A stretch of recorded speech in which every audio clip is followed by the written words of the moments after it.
Welcome to another Insiders Elite. We are back live again and to talk about a really, really cool topic that's critical for success in business, communicating with your team. Jamie, welcome. Yeah. Hey, welcome back, everyone. So good to have you on the show here this week. Effective team communication. Everything with business success comes down to team communication. If you don't have it, if you don't have an effective method, effective means to be able to communicate with your team and for your team to share communication back with you, trust me, you are going to struggle. The topic itself is huge. We could literally do weeks and weeks and weeks worth of shows just on this topic here alone. But what we're really going to share with you today are, of course, some strategies, some tools like we always do, and really have a good, solid conversation behind communicating in your team. Yeah, absolutely. And this is a topic that comes up often. And even as regular as last night, I was talking to a friend and she brought up about communicating with her team and the challenges and all that kind of stuff. So it's such a big issue, and it's not just for business owners. Whether you're a leader in a business, whether you're in any kind of leadership role, the way you communicate with your team will determine how successful you are. And communication has three parts. Firstly, it's the way the message is intended. Yeah. Secondly, it's the way it's delivered. And then thirdly, it's the way it's received. And if all three of those don't align, then you've got ineffective communication, because they must receive the information the way you intend it. Otherwise, your communication is not effective. And the first thing you need to ask when maybe your team's not doing what you want, or they're maybe you've made mistakes, or those kinds of things are happening, have a look at your communication. Did I communicate this clearly?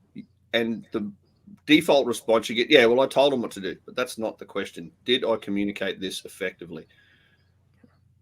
Because generally most of your team aren't there to do the wrong thing on purpose. And if they are, maybe they shouldn't be on your team. But they're not there to do the wrong thing on purpose. So the question you need to ask is, what's gone wrong here for them to do the wrong thing? Have I not communicated this effectively? Yeah. That's the first step. That part's big, because as a leader, as a real true leader in your business, we know that it's all your fault. And it's also all your responsibility. Right? This is extreme ownership. This is what Jocko and Leif, what they talk about in that book, Extreme Ownership. Own your shit. Own your communication. Own that messaging that's going out there. If your message isn't being received in the method, in the means that you expect it to be received in, or you can see that there's a clear disconnect, whose responsibility is it to change that? It's not the team's responsibility. Right? Because if you just leave it up to the team all the time, they're going to think of you as that tyrannical leader. We're not looking to do that. We're looking to actually create effective communication within the team. So if you can see that message, right, and I've got a bit of a story about messaging and stuff, how it wasn't being received with myself in a situation here. But if that message isn't being received, it's up to you as the leader to be receptive, to have that sense that, hey, my message isn't getting out there and I have to do something different. See, myself, being a little bit older and stuff like that, grew up in the 70s, 80s, all that sort of stuff. And it was a really different time back then. It was a very, do what I say, not what I do. It's like, if I tell you to do something, just go do it. Now, it's very different than what we have today. Fortunately, we have evolved. The business world, teams, for the most part, have really evolved. Certain circumstances, certain situations, depending where it is, maybe it hasn't evolved so much. But it was basically, just go do this. Why? Well, because I said so. Now, if we're using that whole because I said so mentality, you can expect to experience some massive pain in your business. The whole idea of the because I said so frame isn't going to work. What you want to do is recognize, okay, if my message isn't being received in the because I said so frame, what could I do differently? How could I communicate this message? What different tonality? What different words? What else can I do as the leader that I am to truly get that message out there? See, it really starts with you. It's number one, recognizing. Thoughts on that, Mick? Yeah, absolutely. You've just said something that's really critical there, or really key, that I want to just touch on is it starts with you as the leader.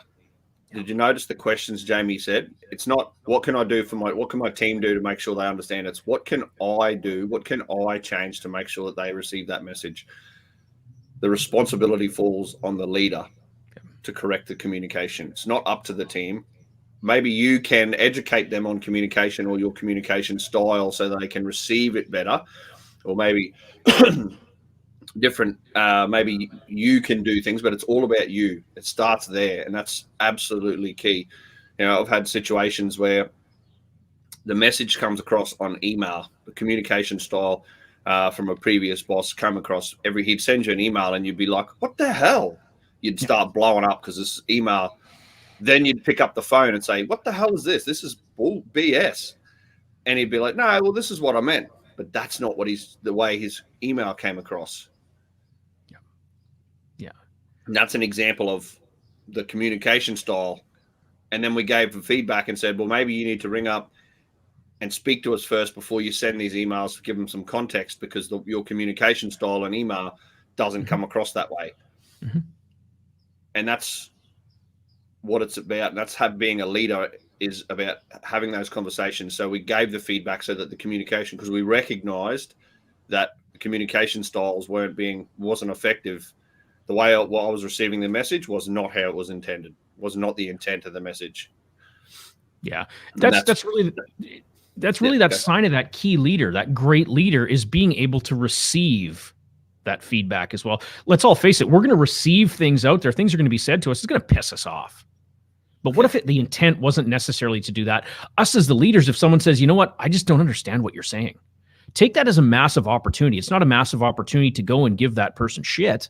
It's like, well, what do you mean you don't understand what I'm saying? It's simple. It's this.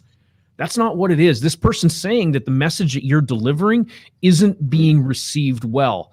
Now, communication, right? It's a key focal point of business, right? Think of it as a relay race. When we're communicating, we're actually running a relay race. What are we doing?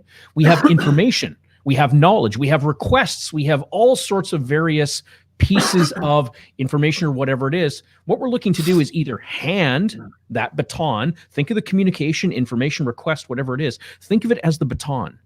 And if we're handing off that baton and that person is not ready, isn't understanding, doesn't know that we're coming to hand the baton off, what's going to happen? That baton's going to get dropped on the floor. Same thing, if you're not prepared, if you're not receiving that baton, that information, that communication well, and you drop it, what happens is we get a massive break in that communications chain. What do we want to do? We want to look for opportunities constantly. Be looking for those opportunities to shear up, to firm up those communication styles that we're using to make sure that that flow is seamless. Now, it's really a small thing to do, right? Maybe come from it from a place of just having some empathy, having some understanding. I get it. Sometimes we can get busy. Things can get happening. We can just, go into that default programming. But that default programming is something that we have to learn to overcome to really truly step into that better version of ourselves where we're putting on that code of empathy. We're understanding, we're listening for the communication and truly valuing what those people are sharing with us and how they're receiving that communication from us. This is the real key sign of outstanding leadership, the ability to listen, the ability to understand, the ability to take some really shitty feedback at times and actually do something with it, not hold resentment, not be frustrated or anything like that, but to really take that message on and say, how else could I better communicate? If this person thought I said that, my God, that wasn't my intent at all. I'm just really busy. Hey, maybe when I'm busy, I have to use some different communication skills. So the first thing I would say, becoming self-aware, truly becoming self-aware of how you're communicating out there and how your communication is being received. Look for, look for body language, right? If the person's giving you, that look on their face, like they're really confused and you bugger off to go do the next thing and you come back 2 hours later and that task isn't done, right? That's really up to you to be in that position to say, hey, wait a minute. I noticed the body language of that person. And what that body language of that person told me is they didn't really get it. They had that super confused look on their face. Should I have maybe asked a better question, dug in deeper to ensure that there was that understanding? Thoughts about that? Yeah. Jamie, one of the things you said there that really stuck out for me was becoming self-aware. And as the leader, that's a foundation skill, is becoming self-aware of your communication style, of how you operate, of all of those things. And it's not about changing how the person's receiving information. It's about the way you deliver and making sure that it's being received. And the body language is huge in not only communication, but also in the way information's received, and recognizing that you can body language is 55% of communication. So if you see somebody, and that's not just in the delivery, that's also in the receiving end. If you see someone slouched and not really paying attention, and you're trying to deliver some key information, they're probably not going to receive it the way you intend it, because they're not engaged, they're not actively listening. Yeah. So that's where you, as the leader, need to recognize and be self-aware that maybe your message isn't being received, and look at that body language to say, hey, can I just have your attention? Can you turn, stand up, change the body language to get active listening, to notice, to change the delivery style, like get down on their level and say, hey, I just need you to communicate or shift something, so that they then move into that active listening, and then they hear the information, or that they receive the information in the way you've intended. And your body language is delivered in a way that it sends the message correctly. If you're got a really aggressive, angry body language, and you're trying to be soft and empathetic, it's probably not going to come across that way. I think people call that resting bitch face. I think that's what it's called. Right? I have that at times. I know I've got that at times. I don't mean to. It's my concentration. I've just totally messed Mick up right now. He's just like, done. You got me.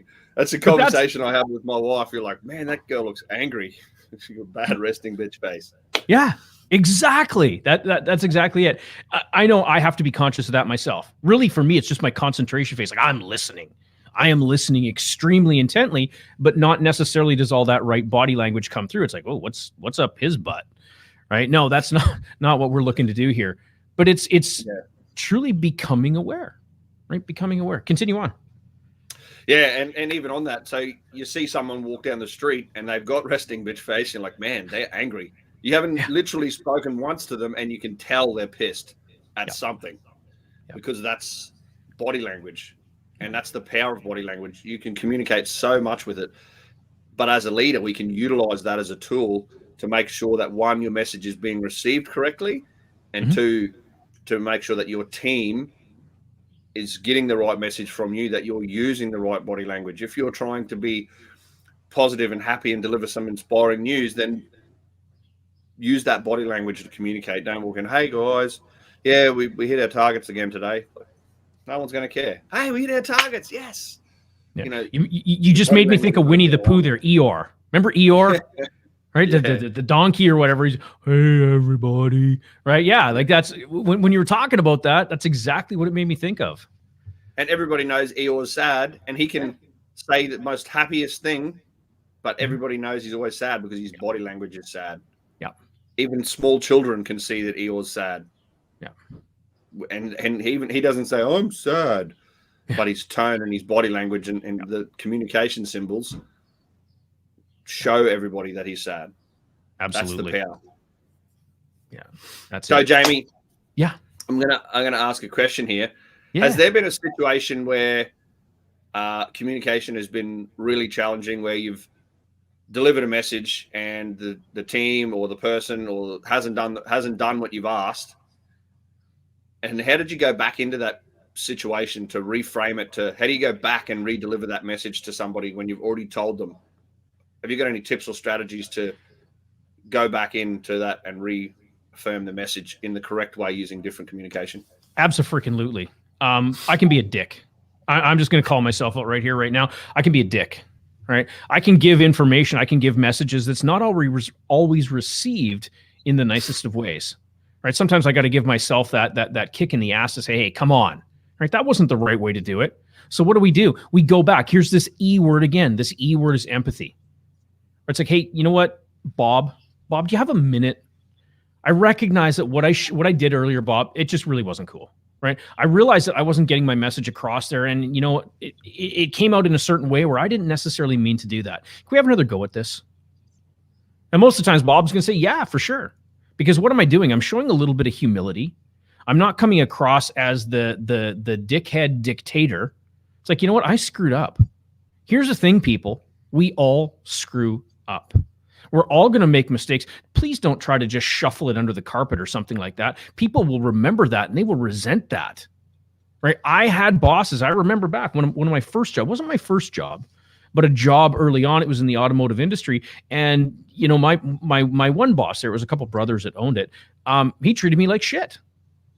I mean, that was like, what, 30 years ago or something. And I've not forgotten. It's like I'm right there right now. I literally go back into it because there was none of that empathy.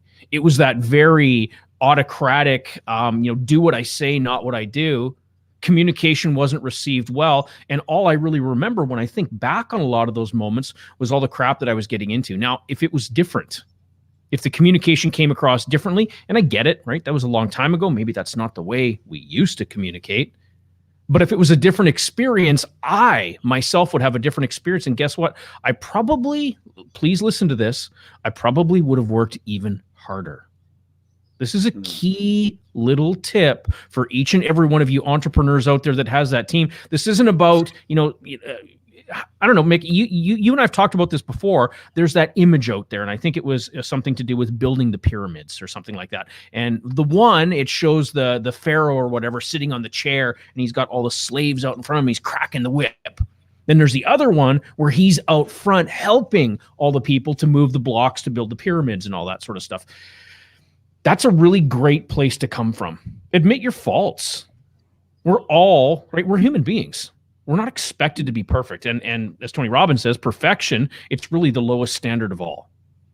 Right? If you've made a mistake, if you've come across really crappy in your communication, own up to it. Right? Take some extreme ownership in that and call it out. Look, Sally, I recognize that how I communicated, that wasn't a great way to do it. Can we have another go at this? Can we just go with this again? Can we rewind and let me, first of all, apologize, and secondly, correct the information that was coming out? See, to me, that's a real sign of a leader. That's something that's really impactful and really powerful. And what's that going to do? It's going to lubricate that whole entire communication belt. Everything's just going to flow so much better on it. So yeah, when I've made those mistakes, when I've screwed up, when I've done something really stupid, yeah, I've done lots of stupid things. When I've done that, it's about owning up to it, coming back to it, recognizing it. Don't just try to shuffle it away. How about yourself, Mick? Have you been in a situation like that? Yeah, absolutely. I have. And the power of it is, I suppose, is going there and owning the mistake. Yeah.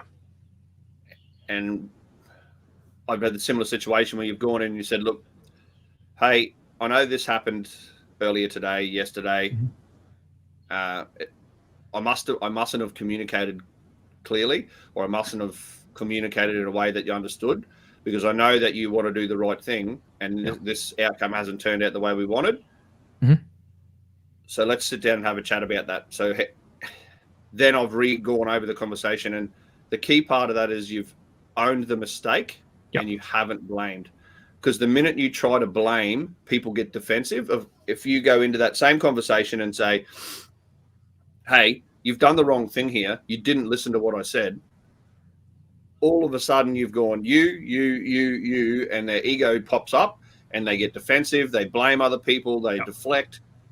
If you're in that performance improvement conversation with your team, something hasn't gone the way you wanted it, and you start saying, you did this, you did that, you did this, straight away, you'll probably know you've been in those conversations, and they blame other people, they deflect, they deny, no, that's not what happened, this is what happened.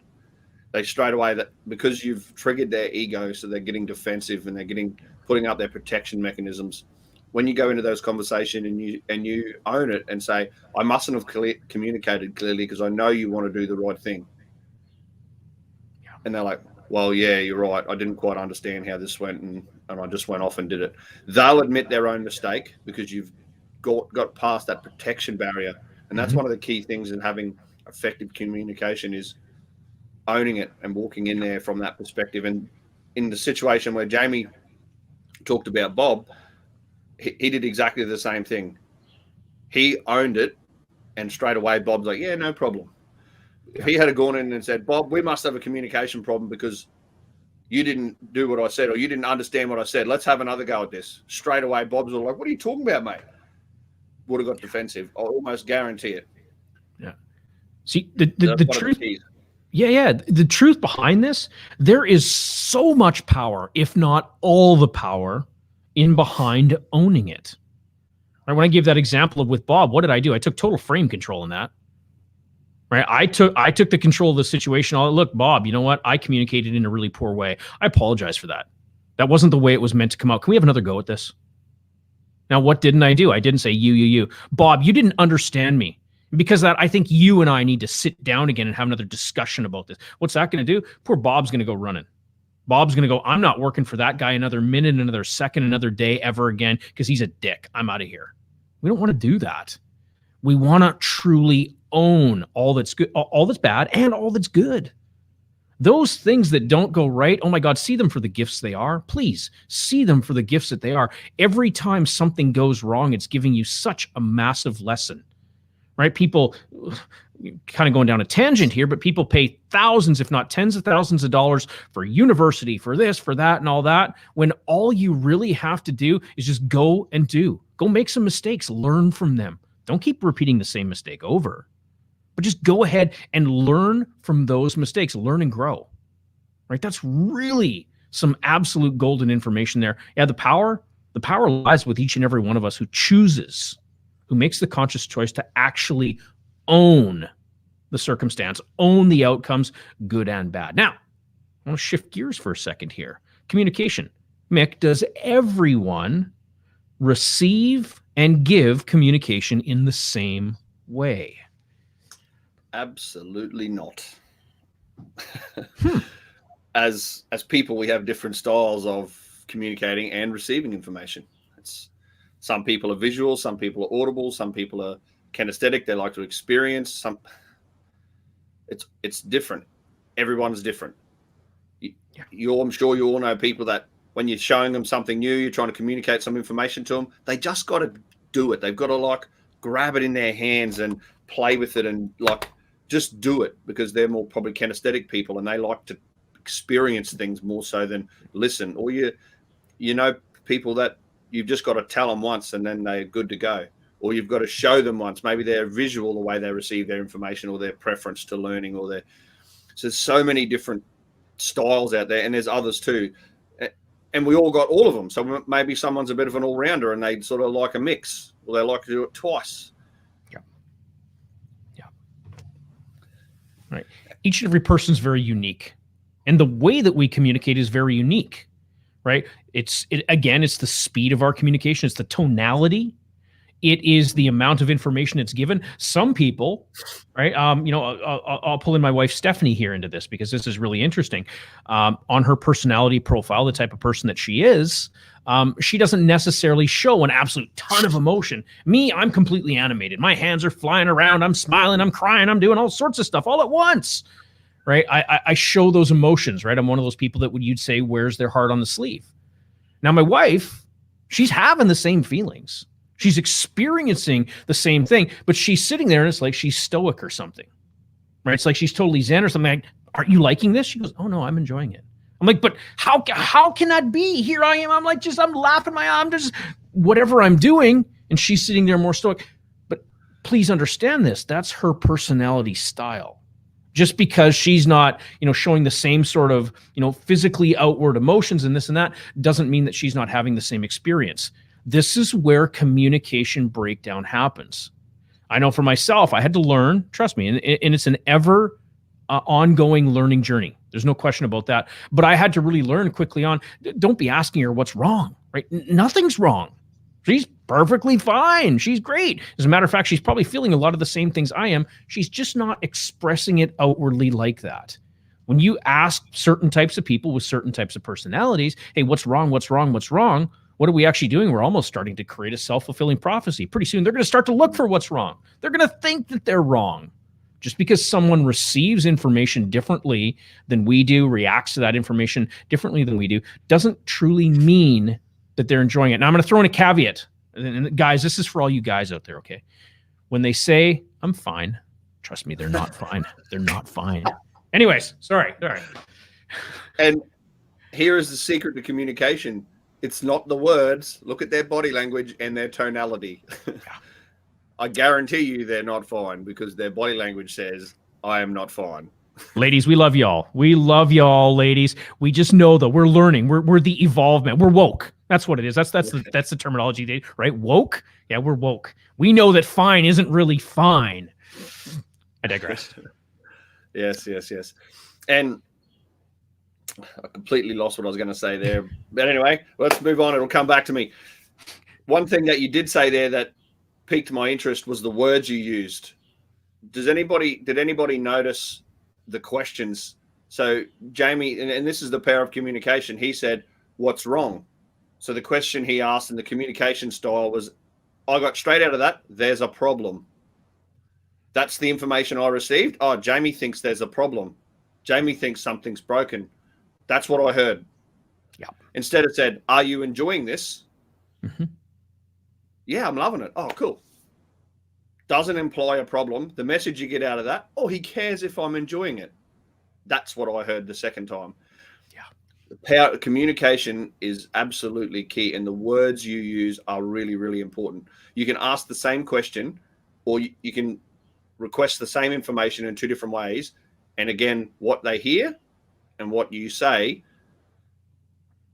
would be completely different. Jamie is caring about me. He wants to know what's wrong. He's caring about Steph. He wants to know what's wrong, if there's anything wrong. Mm-hmm. That's not what I heard. I heard he thinks I've got a problem. Yep. That's how communication can break down, and that's how things can spiral out of control, even in your business. You can say, what's wrong to your team member. Straight away they heard, oh, he thinks there's a problem. Oh, no, nothing, no, everything's good. There's no problem here. Instead of saying, did you grasp that? How are you going with that task? Or whatever you're trying to find out, it doesn't matter.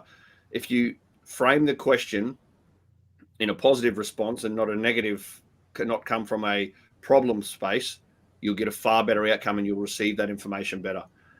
You need to understand what's implied behind the question or behind the communication, and that's the power of getting it wrong. Yeah. What could make this moment even better right now? I love that question. That's awesome. Right, and that's why my tagline is making business even better. Yeah. Because business is good. You don't engage my services because you're broken. It's because you want to be better. Yeah. You know, love that. And that's the power of communicating and the way you frame a question to your team. And it's super, super important you think about this. Communication, while you get better at it and it flows more naturally, you need to work at it. Communication is a skill just like anything else. If you want to go and be a master tradesman or a master journeyman or, the best electrician ever, you don't just overnight become the best electrician. You got to go work at this stuff. Mm-hmm. You got to go practice. You go learn some skills from people. You go to night school. You go to whatever, and you learn the skills, and then you practice them. Mm-hmm. So we teach you this stuff, and I implore you to go practice it. Go test it. My favorite testing ground is my kids, especially with communication. I go try some different communication and see what happens. See if that changes the way they listen. Go test it on your team. Communicate slightly differently and see what happens. Pay attention to the outcomes or if it changed. Because you'll get better at this stuff when you practice it. Yeah. And we know it works because we've practiced it and tested it ourselves. Yeah. Thousands of times. Right? Quite literally thousands of times. Now, let me ask this, Mick. The correlation between communication and maybe more contextually, open communication and trust. How do we bring that into a work type environment where I can have, if you were my boss, you're my superior, my leader, what can we do together as a team? What can you do? What can I do to be able to foster that amount of trust so that I know that what I communicate with you is being heard, it's being listened to, and that you're actually going to action on it? What do you think that looks like? It starts with humility, I suppose, for me, to build that trust. If you go in there and say, this is what I value, this is what I want to do, this is how I think we should communicate, or this is how I communicate effectively, how do you communicate effectively?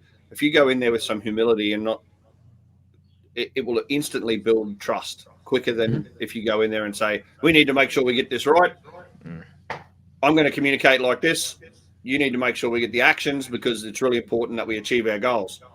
If I go into that same situation and say, hey, Bob, it's really important we achieve our goals this quarter. I communicate best like this. How is it that you communicate best? Because I know for us to be effective, we have to communicate and make sure that everything happens both ways. So I would really love to know how you communicate so that I can make sure that I'm getting the information that the way you intend it, as opposed to do this. This is how we're going to do it. You got to make sure we hit the goals. Go for it.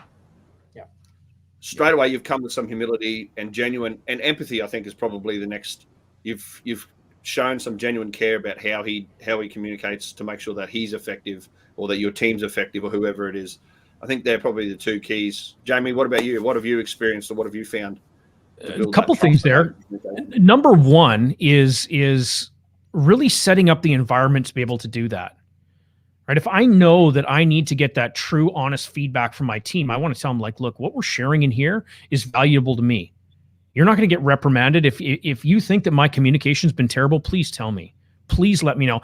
I want to set that frame up front so that people can feel that they can actually come to me and it's not about getting reprimanded or, oh my God, it's the boss. I mean, all of us, viewers, listeners, all that are with us out there, I guarantee you there's not been a time where you had something on your mind, but you might have been a little afraid. You might have been a little hesitant to go ahead and share that information with that superior. Oh, what if I get fired? What if they don't like what I've got to say? One of the things that I really absolutely completely believe in, and it's one of the values that we practice at UE Coaching and Business Consulting, is that open, honest, transparent communication. If there is something wrong, you must let us know. It's your responsibility as the bearer of that information, as much as it is mine to make that change. It's your responsibility to share that information with me so that I can go ahead and make that change. Because sometimes when we're in those positions, we can't see the forest for the trees. Maybe we don't know that we're acting a certain way. Maybe we don't know that we're carrying that resting bitch face around all the time. Maybe we just don't know. Maybe we're not aware of it.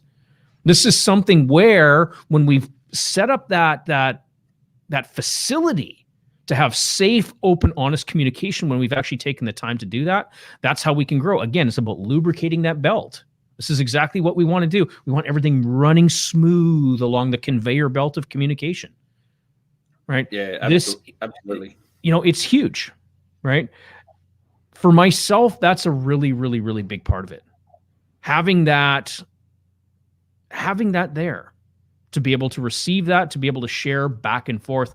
To me, that's a big one, right? You've got to have it. If you, as the leader, can't take that feedback, then you shouldn't be the leader.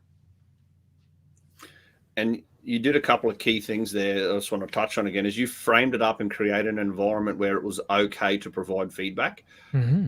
Feedback is a nameless, rankless process. Feedback is feedback. Just because you're the boss, it doesn't mean you're exempt from feedback. It actually is your responsibility to take on more feedback. Yeah. And you should be you're the leader because you've taken feedback and you've done something about it.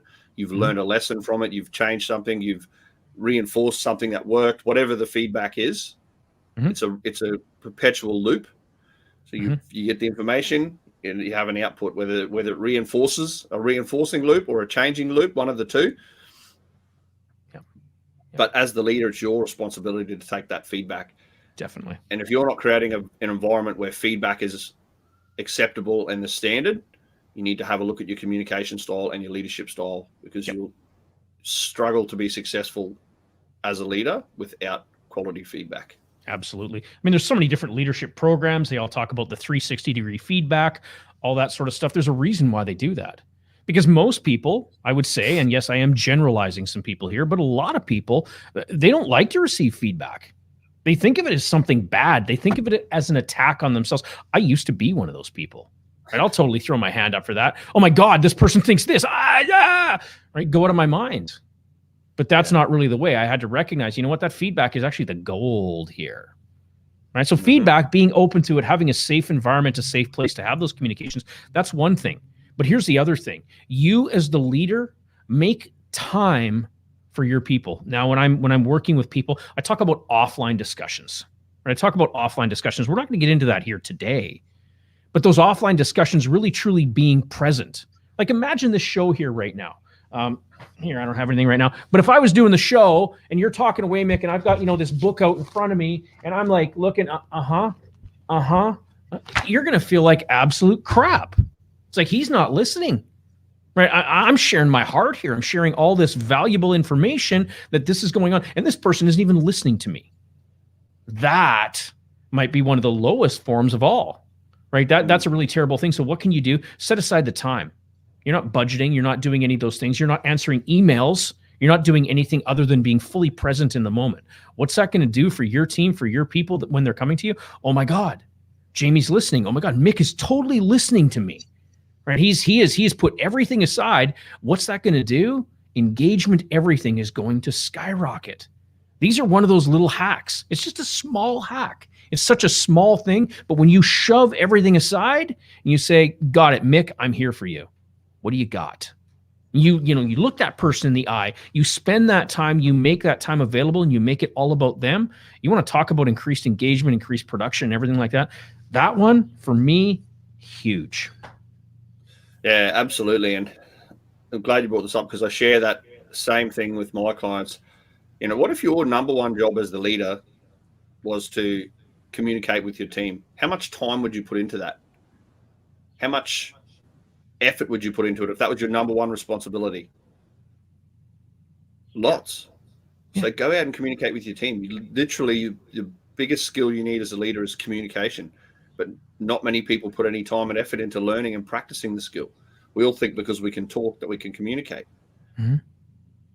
Communication is so much more, and it's a skill to be learned. So go out and test it, learn some skills, and use that feedback loop.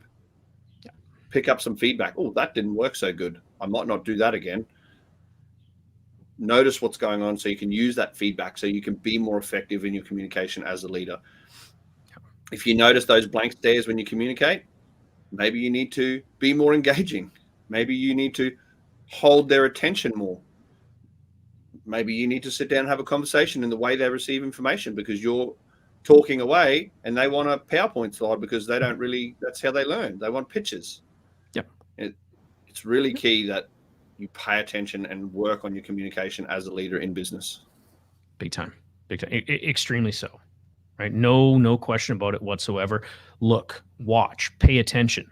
As much as you're sharing, you're also paying attention. You're also receiving feedback, right? Not just verbal feedback, a lot of that non-verbal feedback, right? Are people sitting back? Are they busy yawning, covering their mouths, arms crossed? What's that body language telling you? Are they engaged? If they're not, change your approach. Remember, you as the leader, it's your responsibility. It's your responsibility to truly own it, right? If you're wondering why we keep talking about owning it and ownership, go ahead, read Extreme Ownership. Go download it on Audible. Completely, absolutely, totally worth it. It'll change your life, right? Jocko and Leif, they're just two amazing guys. They know about ownership, right? They know a lot about extreme ownership. Trust me on that one. It's completely worth it. Absolutely. Look, with that said, go out, practice communication, pay attention to what's going on with the way you communicate with your team. Use that non-verbal and verbal feedback loop to better yourself, to improve your communication, and aim to be that one step better every day in the way you communicate, and make sure that's effective with your team so you can set yourself up for success. Yeah, absolutely. And if you'd like to take a little bit of an additional journey with us, go to uecdisc.com. And what you can do is really truly download the True Unfair Advantage when it comes to communication. It's a great tool to help you understand what your communication style is and to be able to help with your team to get them understanding. Because like we talked about earlier in the show, not everyone communicates in the same way. When you can truly learn what your communications style is, you can be a much better effective communicator. And when everyone knows how people want to receive that information, when you can do that, when you can unlock that unfair advantage, man, it's a total game changer. How powerful would that be as a leader of business if you knew exactly how everyone in your team communicated? Everybody should jump on that UEC, what was that link again? UEC that domain? Disc, uecdisc.com. So uecdisc.com.